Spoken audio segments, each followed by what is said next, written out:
বন্ধুরা, একটি কাক বলেছিল যে কাউকে কোনো কিছু দেওয়ার আগে কিংবা দান করার আগে অবশ্যই সঠিকভাবে চিন্তা করতে হবে।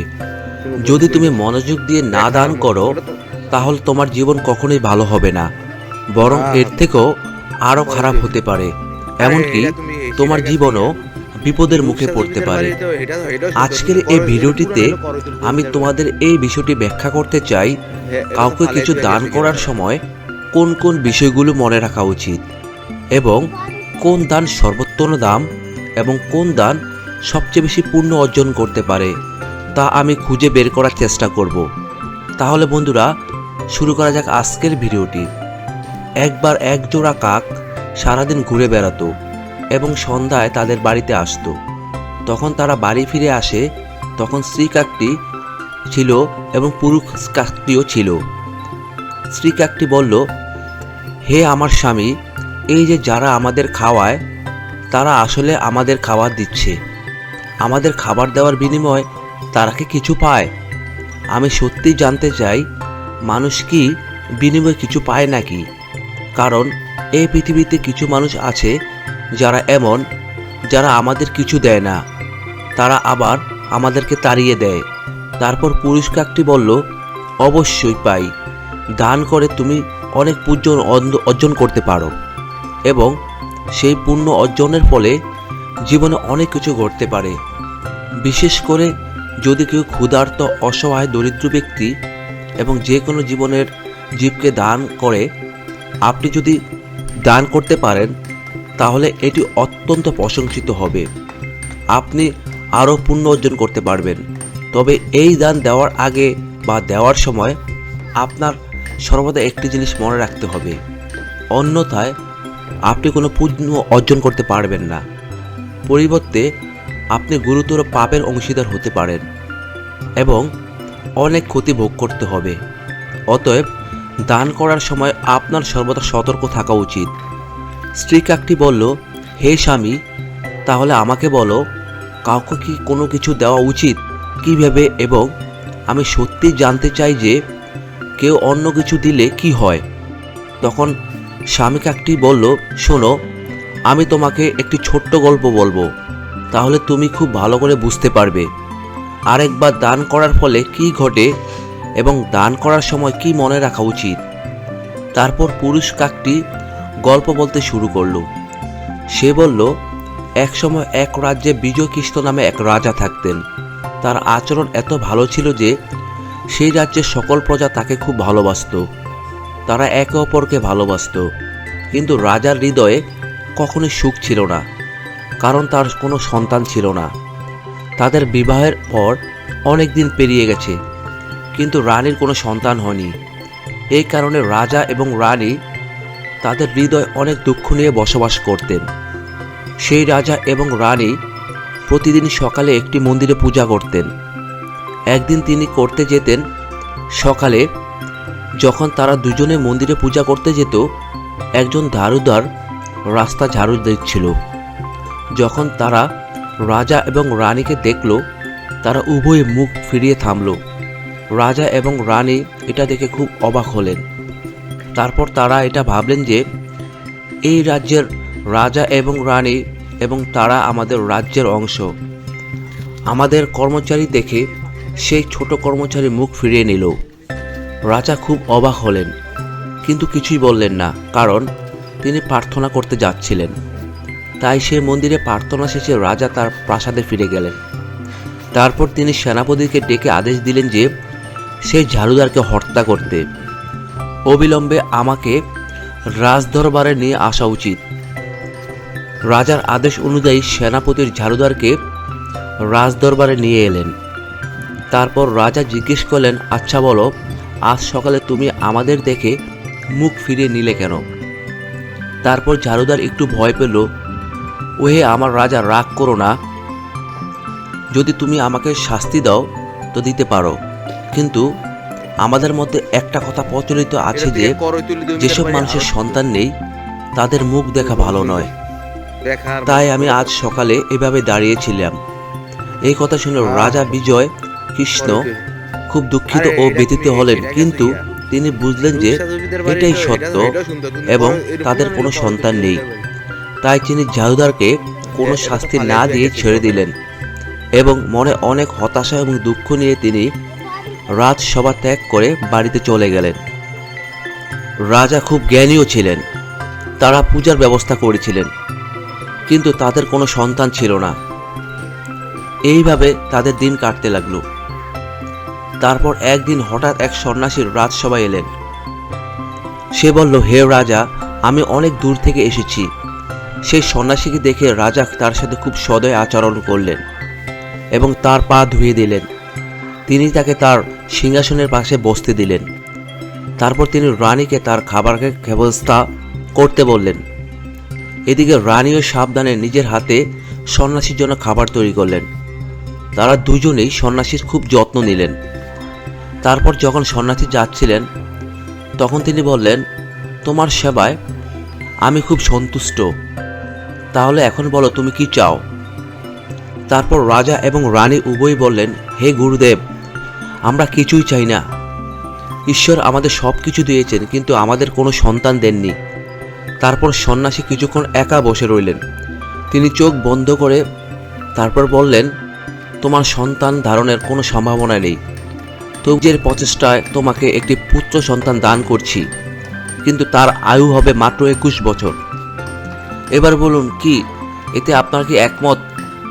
তারপর রাজা এবং রানী উভয়ই ভাবলেন এবং একটু পরে বললেন যে আমাদের তো একদমই সন্তান হচ্ছিল না, তাই এখন যদি অল্প সময়ের জন্য একটি সন্তান আসে তাহলে আসুক না, তাকে আমরা ওই অল্প সময়ের মধ্যে এত বেশি ভালোবাসা দেব যে আমাদের সমস্ত দুঃখ কষ্ট দূরে চলে যাবে।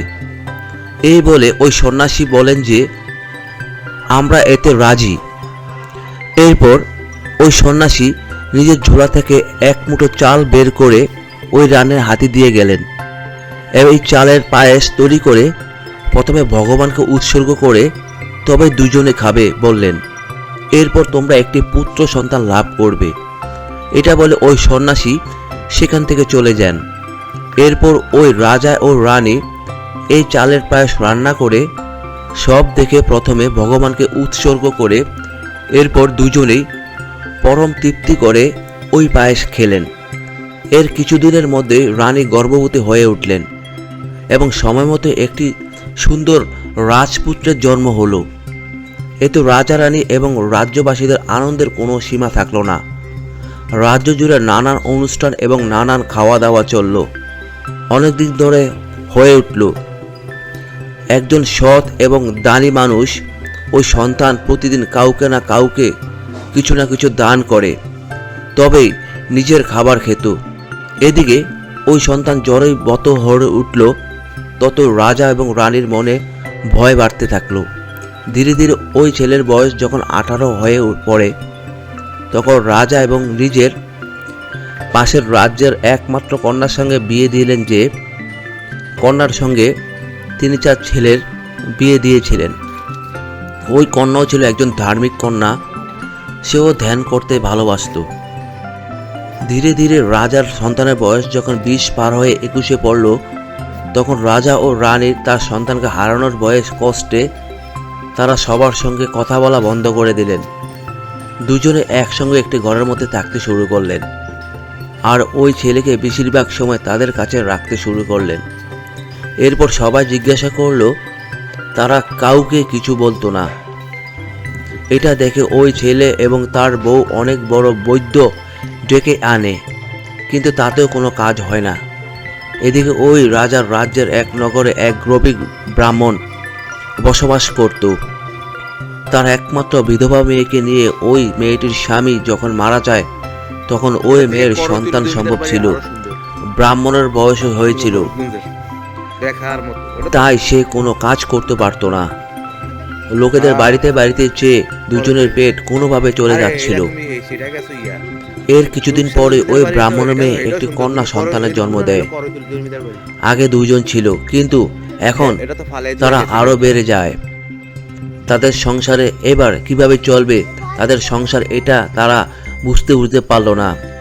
এরপর ওই স্ত্রী কাকটিকে পুরুষ কাকটি বলল, এদিকে ওই সদ্য মা হওয়া মেয়েটির ভীষণ খিদে পায়, কিন্তু ওই ব্রাহ্মণ কোনো খাবারই জোগাড় করতে পারে না। কেউ তাদের আর কোনো খাবার দেয় না। প্রতিদিনই কি কেউ খাবার দিতে পারে? তাই একদিন 2 দিন করে অনাহারে একইভাবে তাদের 60 দিন কেটে যায়। খিদের জ্বালায় মেয়েটি তার বাবাকে বলে, বাবা, তুমি যদি এখন আমাকে খাবার এনে না দাও তাহলে আমি মারা যাব, আর আমি মারা গেলে এই ছোট্ট মেয়েটিও কি হবে? সেও তো মারা যাবে। তখন ব্রাহ্মণ ভাবে যে এখন আমি কি করব। হঠাৎ তার মাথায় এলো যে তাকে একবার রাজার কাছে যাওয়া উচিত। সে শুনেছে যে রাজার ছেলে নাকি অনেক জ্ঞানী মানুষ, নিশ্চয়ই সে কিছু না কিছু খাবার তাদের অবশ্যই দিবে। তাতে করে যদি এই 2টি প্রাণ বাঁচতে পারে, এই ভেবে ওই ব্রাহ্মণ রাজার কাছে গিয়ে উপস্থিত হয়। আর এদিকে আজই 21 বছর পূর্ণ হতে যাচ্ছে ওই রাজার ছেলের। যমরাজ তার দূতদের বলেন, যাও রাজার ছেলে বিজয় কৃষ্ণের একমাত্র ছেলে প্রাণ নিয়ে এসো। আর তার এই জীবনের শেষ দিন, তাকে আজ একটি সাপে কামড় দেবে, আর তারপর তোমরা তার প্রাণ নিয়ে চলে আসবে। এই জমালয়ে একদিকে রাজা রানীর শরীর খুবই খারাপ হয়ে পড়ে। তারা দুজনে বিছানাগত হয়ে পড়ে। তারা কোনো কিছুই খাবার খায় না। বাবা মায়ের এত বেশি শরীর খাবার দেখে ওই ছেলে তাদের কাছে গিয়ে বসে। ওই দিন সকালে ওই রাজার বাড়িতে দান করতে আসা কেউই আসে না, তাই ওই ছেলে কিছুই দান করতে পারেনি, আর নিজেও কিছু খেতে পারেনি। সে সারাদিন অভুক্ত থেকে বাবা মায়ের কাছে বসে থাকে। এদিকে ওই ছেলের স্ত্রী নিজের হাতে তার স্বামী শ্বশুর শাশুড়ির জন্য অনেক কিছু রান্নাবান্না করে, কারণ আজ তার স্বামীর জন্মদিন। আজ 21 বছর পূর্ণ হবে। তার দিকে একটি বিষধর সাপ যমরাজার আদেশে ওই ছেলের বিছানায় পাশে চুপ করে লুকিয়ে বসে আছে। যখনই রাজার ছেলে বিছানায় আসবে তখনই তাকে সে ছোবল মারবে, আর ওই যমদূতরা সেখানে এসে তাকে জমালয়ে নিয়ে যাবে। এদিকে ওই ব্রাহ্মণের রাজার বাড়িতে আসতে আসতে সন্ধ্যা হয়ে যায়। অপরদিকে রাজার ছেলে কিছুই খায়নি বলে রাজার বৌমা সমস্ত খাবার সাজিয়ে তার স্বামীর ঘরের দিকে চলছে। ছেলেও ও বাবা মায়ের ঘর থেকে নিজের ঘরের দিকে এগিয়ে যাচ্ছে, আর ওই সাপ সুযোগের অপেক্ষায় বসে আছে তাকে ছোবল মারবে বলে।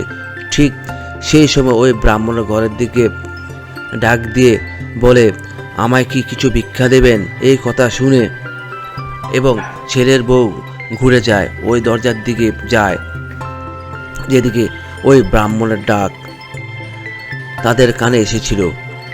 স্ত্রী কাকটি বলল, হে স্বামী, এরপর কি হলো? পুরুষ কাকটি বলল, এরপর তারা দুজনেই চলে গেল। খাবারের থালা ওই ব্রাহ্মণরা দিকে তাকে জিজ্ঞেস করলো, হে ব্রাহ্মণ, কি চাই তোমার? তখন ব্রাহ্মণ বলল, আমায় কিছু খাবার দেবে। তোমরা আমার মেয়ের সদ্য একটি সন্তান জন্ম দিয়েছে, তার স্বামী নেই, সে একজন বিধবা, আমার কাছেই আছে। আর আমি একজন গরিব বৃদ্ধ ব্রাহ্মণ, আমি কোনো রোজগার করতে পারি না, ভালোভাবে চলাফেরা করতেও পারি না, তাই কোনোভাবে তোমাদের কাছে এসে পৌঁছেছি। আমরা লোকেরা চেয়ে চেয়ে খাই, কিন্তু 7 দিন হলো আমরা অনাহারে দিন কাটাচ্ছি। আমার মেয়ে অনেক বেশি ক্ষুধার্ত, সে ক্ষুধার জ্বালায় কষ্ট পাচ্ছে। সে বলেছে আজ যদি সে খেতে না পায় তাহলে সে মারা যাবে, আর যদি সে মারা যায় তাহলে তার সদ্য জন্ম নেওয়া সন্তানটিও মারা যাবে। তোমরা যদি আমাকে কিছু খাবার দাও তাহলে খুবই উপকার হয়, আমার মেয়ে এবং তার সন্তানকে প্রাণে বাঁচাতে পারি।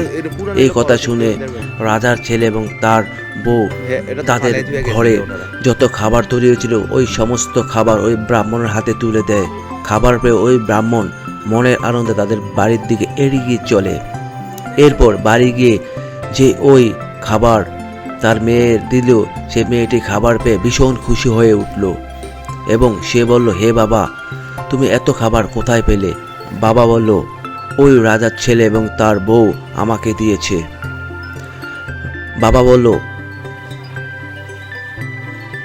এরপর ব্রাহ্মণের ওই মেয়ে তার মনের আনন্দ ওই খাবারগুলো খেতে শুরু করলো আর মনে মনে ভগবানের কাছে প্রার্থনা করে বলল, হে ভগবান, হে পরম পিতা, আজ আমাদেরকে যে খাবার দিয়ে বাঁচালো তার প্রাণ তুমি রক্ষা করো, তাকে তুমি 100 বছর আয়ু দাও।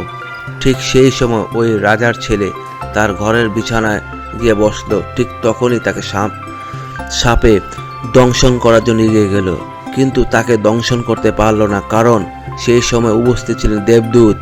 তিনি এসে ওই সাপকে বললেন, হে সাপ, তুমি ফিরে যাও, তুমি একে দংশন করতে পারবে না।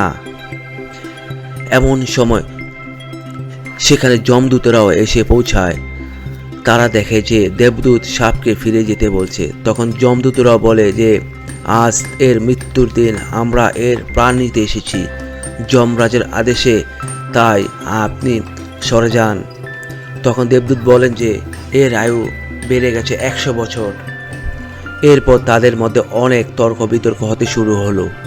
এরপর তাদের মধ্যে যুদ্ধ হলো। অবশেষে যমদূতেরা যুদ্ধে পরাজিত হয়ে যমালয়ে ফিরে গেল এবং যমরাজকে সমস্ত ঘটনা খুলে বলল। তারপর যমরাজও সেখানে গিয়ে উপস্থিত হলেন।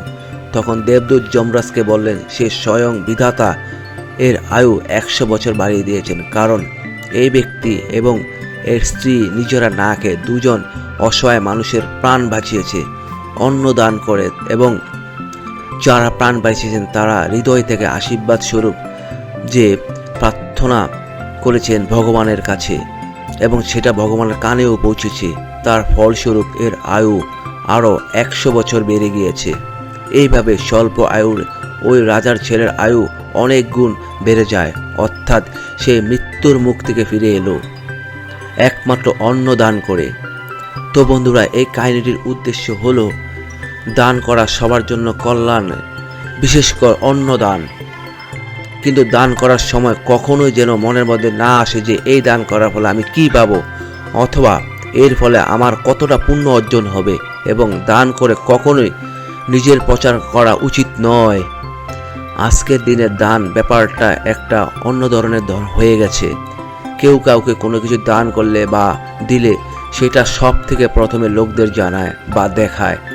তারা এটা বোঝানোর চেষ্টা করে যে দেখো, এটা আমি তাকে দান করে কত ভালো কাজ করেছি, কিন্তু এটা সম্পূর্ণ ভুল।